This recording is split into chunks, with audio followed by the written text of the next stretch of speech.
আসসালামু আলাইকুম রহমতুল্লাহি ওবরাকাতুহ। আলহামদুলিল্লাহি ওয়াহদা ওয়াসসালাতু ওয়াসসালামু আলা মান লা নাবিয়্যা বা'দা ওয়া আলা আলিহি ওয়া সাহবিহি ওয়া মাওয়ালা।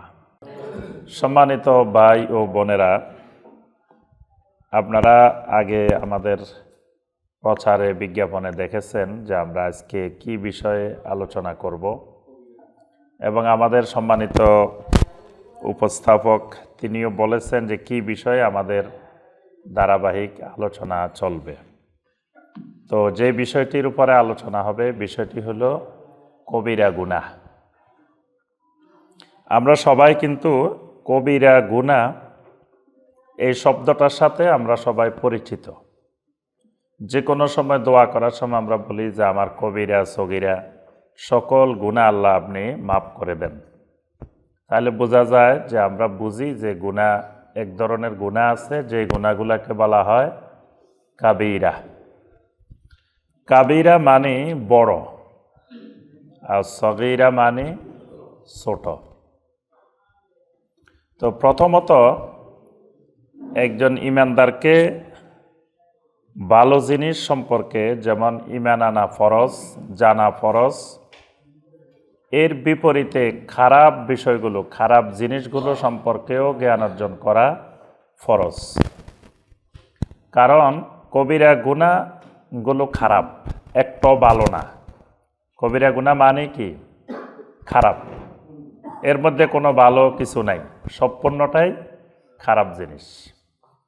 তো এই খারাপ জিনিস সম্পর্কে এলেম শিক্ষা জানা এটাও ফরজ।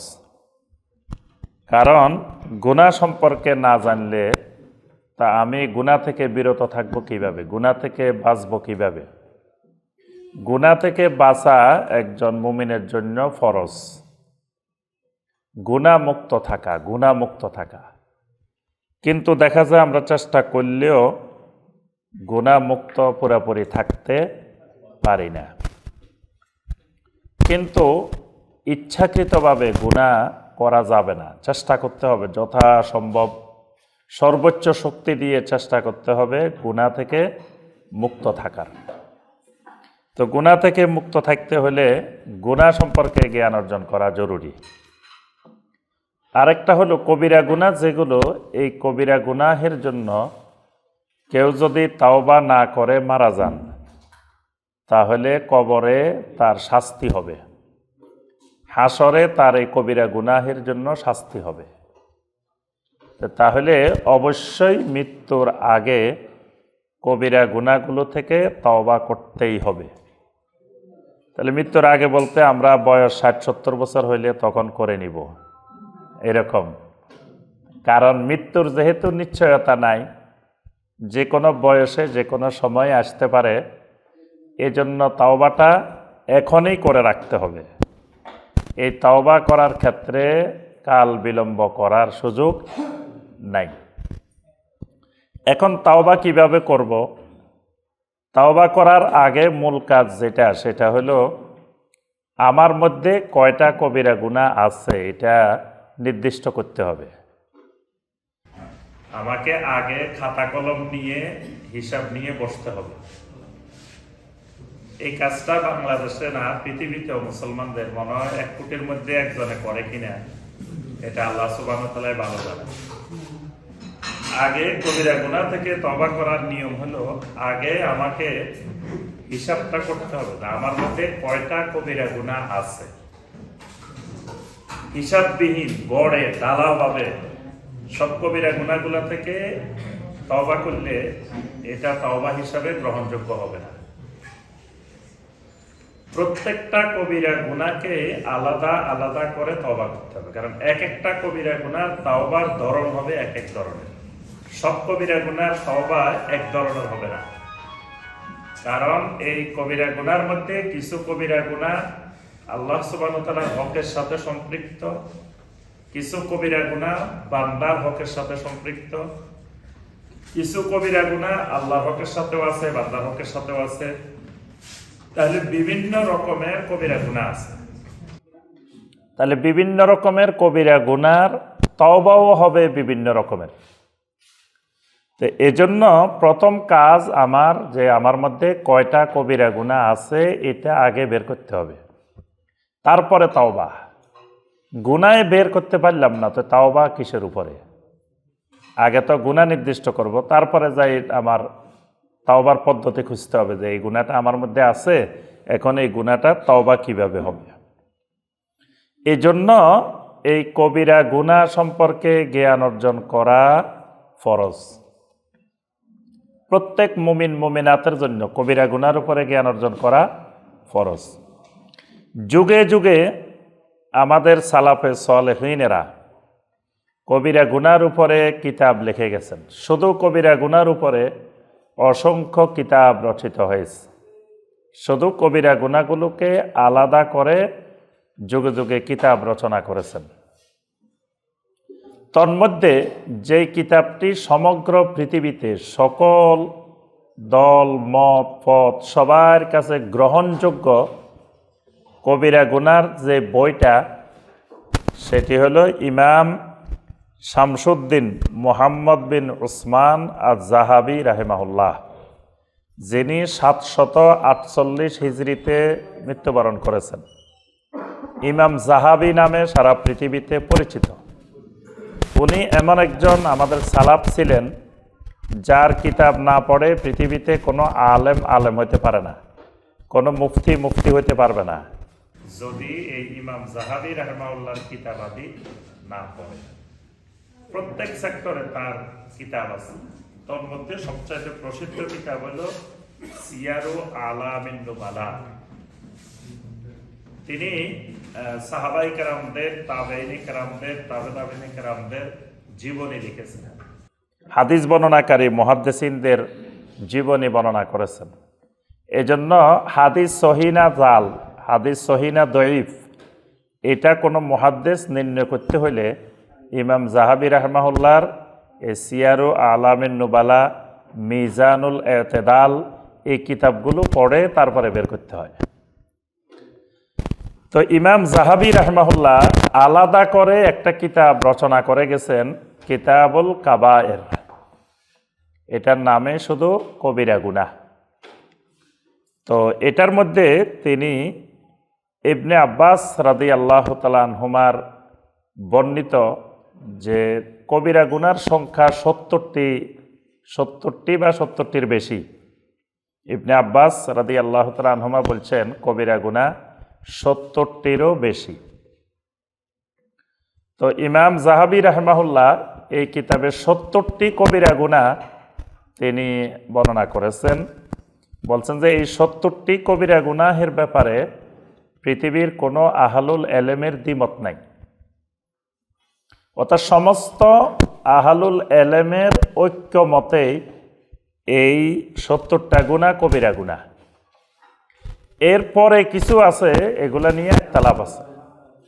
কোন আহলুল এলেম এটাকে কবিরা গুনাহ বলছেন, আবার কোন আহলুল এলেম এটাকে কবিরা গুনার অন্তর্ভুক্ত করেন নাই।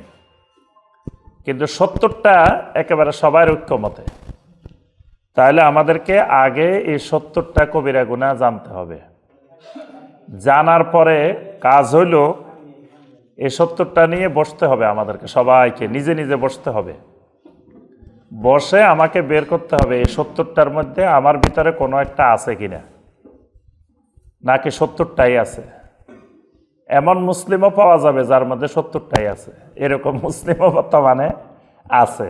কারো মধ্যে 10টা পাওয়া যাবে, কারো মধ্যে 20টা পাওয়া যাবে, কারো মধ্যে 30টা পাওয়া যাবে। তারপরে তার কাজ এই 30টা বা 40টা যাটা পাওয়া গেল সেটা থেকে তওবা করা। তা আমরা প্রত্যেক পর্বে 10টি করে আমরা আলোচনা করব ইনশাআল্লাহ। 10টা করে কবিরা গুনাহ। এগুলার আলোচনা এত বিশাল, এক একটার আলোচনায় কয়েক পর্ব দরকার। কিন্তু আমরা একেবারে সংক্ষেপে শুধু আমরা জানা যে এটা কবিরা গুনাহ, এটা মূল উদ্দেশ্য। এই কারণে আমরা এক একটা দার্সে 10টা করে কবিরা গুনাহ ইমাম যাহাবী রাহিমাহুল্লাহর যে কিতাবুল কাবায়ের, এখান থেকে আমরা আলোচনা করব ইনশাআল্লাহ। তো প্রথম কথা, আমাদেরকে গুনাহ সম্পর্কে জানা ফরজ, গুনাহ সম্পর্কে জ্ঞান অর্জন করা ফরজ। হুযায়ফা রাদিয়াল্লাহু তাআলা আনহু, যাকে বলা হয় সাহিবু সিররে রাসূলিল্লাহি সাল্লাল্লাহু আলাইহি ওয়াসাল্লাম, যিনি রাসূলুল্লাহ সাল্লাল্লাহু আলাইহি ওয়াসাল্লামের সকল গোপন কথার ভাণ্ডার। ওমর রাদিয়াল্লাহু তাআলা আনহু যখন কোনো মুসলিম মারা যাইত, নবী সাল্লাল্লাহু আলাইহি ওয়াসাল্লামের পরে কোনো মুসলিম মারা গেলে ওমর রাদিয়াল্লাহু তাআলা আনহু দেখতেন এই ব্যক্তির জানাজায় হুযায়ফা রাদিয়াল্লাহু তাআলা আনহু গেছেন কিনা। যদি হুযায়ফা রাদিয়াল্লাহু তাআলা আনহু যান তাহলে ওমর রাদিয়াল্লাহু তাআলা আনহু তার জানাজায় যাইতেন। যদি হুযায়ফা রাদিয়াল্লাহু তাআলা আনহু তার জানাজায় না যাইতেন তো ওমর রাদিয়াল্লাহু তাআলা আনহু তার জানাজায় যাইতেন না। কারণ হুযায়ফা রাদিয়াল্লাহু তাআলা আনহুর কাছে মুনাফিকের তালিকা আছে। নবী সাল্লাল্লাহু আলাইহি ওয়াসাল্লাম তাকে সকল মুনাফিকের নামগুলো বলে দিয়েছেন, যেটা অন্য সাহাবীদেরকে বলেন নাই। আরও অনেক ইসলামের গোপন, নবী সাল্লাল্লাহু আলাইহি ওয়াসাল্লামের গোপন ভাণ্ডার এই সাহাবীর মধ্যে ছিল। এজন্য কোনো ব্যক্তিকে রাষ্ট্রীয় খেলাফতের সময় কোনো দায়িত্বে দিতে গেলে এটার ওর চূড়ান্ত অনুমোদনের জন্য হুযায়ফা রাদিয়াল্লাহু তাআলা আনহুর কাছে পাঠানো হইতো। তিনি অনুমোদন দিলে তাকে নিয়োগ দেওয়া হইতো, না দিলে দেওয়া হইতো না। কারণ যাকে এত বড় একটা গুরুত্বপূর্ণ পদে দায়িত্ব দেওয়া হচ্ছে সে যদি মুনাফিক হয় তাহলে তো খেলাফতের জন্য বিশাল ক্ষতি বয়ে আনবে, ধ্বংস বয়ে আনবে। এই জন্য হুযায়ফা রাদিয়াল্লাহু তাআলা আনহুর মতামত নিতেন। তো হুযায়ফা রাদিয়াল্লাহু তাআলা আনহু সবসময় একটা হাদিস বলতেন, যেটা বুখারীতেও আসছে, মুসলিমেও আসছে। তিনি বলতেন, কানান নাসু ইয়াসআলুনা রাসূলাল্লাহি সাল্লাল্লাহু আলাইহি ওয়াসাল্লাম আনিল খায়র। আমি সবসময় দেখতাম লোকেরা এসে রাসূলুল্লাহ সাল্লাল্লাহু আলাইহি ওয়াসাল্লামের কাছে খালি ভালো জিনিস, কল্যাণকর জিনিস সম্পর্কে প্রশ্ন করত। কিন্তু ওয়াকুনতু আসআলুহু আনিশ শাররে, কিন্তু আমি ভালো জিনিসের প্রশ্ন করতাম না, আমি খালি খারাপ জিনিসের প্রশ্ন করতাম। আমি হুযায়ফার অভ্যাস ছিল আমি রাসূলুল্লাহ সাল্লাল্লাহু আলাইহি ওয়াসাল্লামের কাছে গিয়ে খারাপ জিনিসগুলো, মন্দ জিনিসগুলো সম্পর্কে প্রশ্ন করতাম। কেন? মাখাফাতা আন ইউদরিকানি, যাতে এই খারাপ জিনিসগুলো, মন্দ জিনিসগুলো আমাকে কোনোদিন না পেয়ে বসে, যেন আমার মধ্যে এই খারাপ জিনিসগুলো না আসে, খারাপ জিনিসগুলো আমি চিনতে পারি। এই কারণে আমি এই খারাপ জিনিস সম্পর্কে প্রশ্ন করতাম। অর্থাৎ কল্যাণকর জিনিস সম্পর্কে জ্ঞান অর্জন করা যেমন ফরজ, অকল্যাণকর জিনিস সম্পর্কেও জ্ঞান অর্জন করা ফরজ। এখন আসেন, গুনাহ কয় প্রকার বলেন তো দেখি, গুনাহ কয় প্রকার? তো একজন দুইজনে বললে হইব না, বাকিরা বলতে হইব না? জীবন শেষ, দাড়ি পাকে গেছে সবাই, আমরা এখন কবরের দিকে যাত্রা শুরু করতেছি, এখনো যদি গুনাহ কয় প্রকার না জানি তো আর কবিরা গুনার আলোচনা। জি, গুনাহ কয় প্রকার? কিন্তু আমাদেরকে আরো একটু এলেম চর্চা বাড়াইতে হবে। এই প্রশ্নে বোঝা গেছে, বাত একটা টিপ দিলে বোঝা যায় না, বোঝা গেছে যে আমাদের এলেম চর্চার হার কমে গেছে। এলেম দিন, এলমের সাথে ইমানের সম্পর্ক, এলমের সাথে আমলের সম্পর্ক। এই জন্যই ইমাম বুখারী রাহিমাহুল্লাহ বাব কায়েম করছেন, বাবুল এলেম কাবলাল কাউলে ওয়াল আমল। কথা বলার আগে, আমল করার আগে এলেম লাগবে। তাহলে এলেমের চর্চার হাতটা আরও বাড়াইতে হবে। আলহামদুলিল্লাহ, যাদের আমরা এখন অবসর জীবনে আছি তাদের তো বিশাল সময়, এখন আমরা বাকি জিন্দেগিটা তলেবুল এলেম হয়ে আমরা কাটাইতে পারি এবং মৃত্যু পর্যন্ত আমরা তলেবুল এলেম থাকতে পারি। আর তলেবুল এলেম অবস্থায় মারা গেলে অনেক ফজিলত, তলেবুল এলেম অবস্থায় মারা গেলে শাহাদাতের মর্যাদা। এই জন্য বাকি জিন্দেগিটা তলেবুল এলেম হয়ে যাবেন। আমাদের একজন ভাই আছে, নিউ ইয়র্ক থেকে মাঝে মাঝে আমাকে ফোন করে বলেন যে শায়েখ, আপনি যে প্রশ্ন করেন ভাইদেরকে সরকার বাড়ি, মসজিদে, বিভিন্ন জায়গায়, তা আমার কাছে এত রাগ লাগে, আপনার সামনে মানুষগুলো বসে থাকে, উত্তর দিতে পারে না। কিন্তু আমি উত্তরটা বলতে পারি, কিন্তু আমি কেমনে আপনার কাছে পৌঁছামো? এই যে তখন মারাত্মক একটা ইয়ার মধ্যে থাকি যে আমি কেমনে বলি দিব আপনাকে উত্তরটা। কারণ হলো আমার এখন চাকরি বাকরি থেকে আমি রিটায়ার হয়ে গেছি, 24 ঘন্টায় আপনার আলোচনা শুনি, শুনতে শুনতে শুনতে শুনতে আমার সব মুখস্থ হয়ে গেছে। আপনি কোন দিন কি বলছেন, কোন আলোচনায় কি বলছেন, সব মুখস্থ। তা আপনি জিজ্ঞাসা করলে তো আমি সাথে সাথে বলে দিতে পারি সব। তো এখন দেখা যায় যে আপনার সামনে নাই বা বলার মাধ্যম পাচ্ছি না। তো আলহামদুলিল্লাহ, এই জন্য আমরা এলেম চর্চার হার বাড়াই দিব। আল্লাহ পাক তৌফিক দান করুন।